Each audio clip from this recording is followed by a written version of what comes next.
Hello.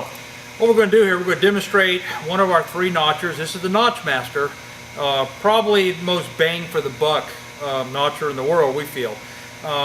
Basically, it's able to do 0 to 50 degree notches. If you get much past 50 degrees, I know some people advertise their notchers go 60. The problem with that is, if you notice, how do you make a 60 degree notch? You know, the notch is 4 inches long, and just because you put the scale there don't actually mean you can do it.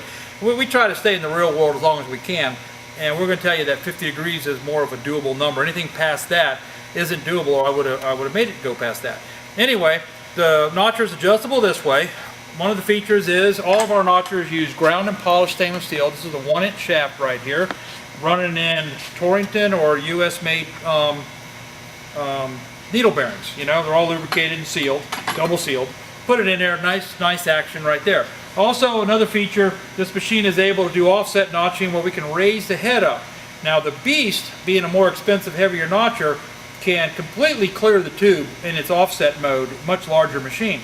This machine here can go up to 50%, and that's pretty much what you want.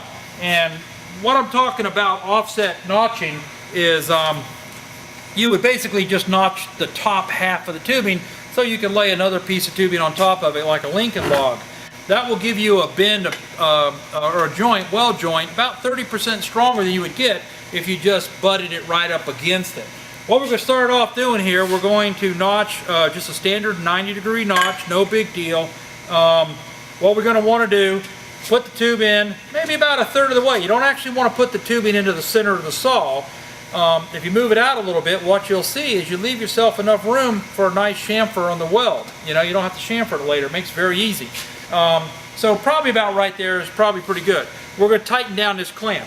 Now this block up here is really just there to keep it from losing the clamp. There's nothing structurally that it's doing other than keeping the clamp from falling on the floor. What we're going to do is take our drill. Doesn't take much drill. It's got to go the right direction though. All of our shafts have flats machined into them already, so that the grill chuck will grip pretty good. What we're going to want to do is we're going to adjust it to 0. We have scale back here, like I said earlier, 0 to 50 degrees. Basically, just put your Allen wrench right here. If you get any chips in there, don't worry about it, just blow them out, you know. Set it on 0 degrees and tighten her down. Come on, baby, tighten down for me. And you're going to want to snug it down pretty good. Keep it from creeping on you a little bit. And that's pretty much it right there. Alright, let's go ahead, spray with a little bit of WD-40 or whatever you happen to have around. I want to use a little bit of oil because naturally we are cutting metal on metal. Before we do this, one note. This is nothing more than a common everyday Home Depot bi-metal hole saw. $8 or $9. Do not be fooled into trying to buy $60, $80 hole saws. They work no better. In fact, actually they'll work quite a bit worse because they're longer and they tend to buckle on you. These here will give you about 200 notches per blade, and at $9 a blade, can't hardly beat that. Anyway, let's get going right here. We're going to feed a nice steady feed until we get through it.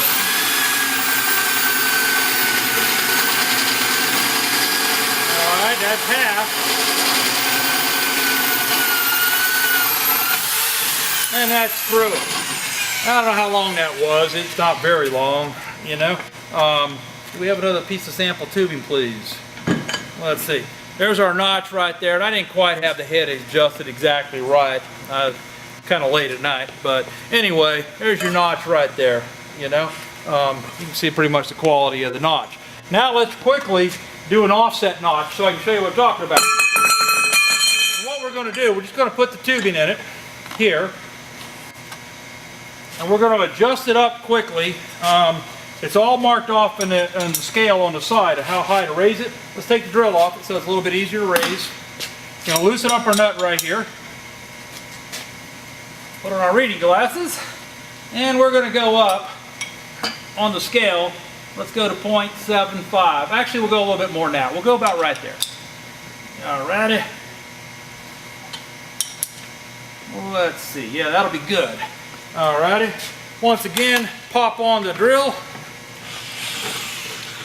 Come on, baby. There you go. Spray down our tubing. And we have a sample, and away we go.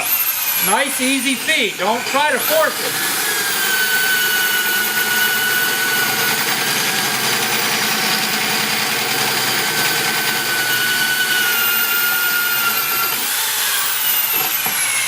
Now we could have gone a little deeper in that. I just kind of eyeballed it, and you know. But essentially, what you got here is the ability. Now, if we'd had the saw blade a little bit lower, then we'd have had a nice, even weld up like fixture, like right there, and you would basically weld that up and end up with a very strong weld. Sprint car builders love that feature because being a stronger weld joint, it basically means they can make a lighter car. You know. One other feature, it's designed to bolt down or simply C-clamp it to your welding table. When you're done making your notch, take the C-clamp off, put the baby up under the workbench, do your stuff. Doesn't get in your way. So it's very, very portable in that respect. All steel construction except for the aluminum bearing housing right here. Finest material we can buy, all CNC machine, guaranteed to do the job for you. That's the NOTCHMASTER.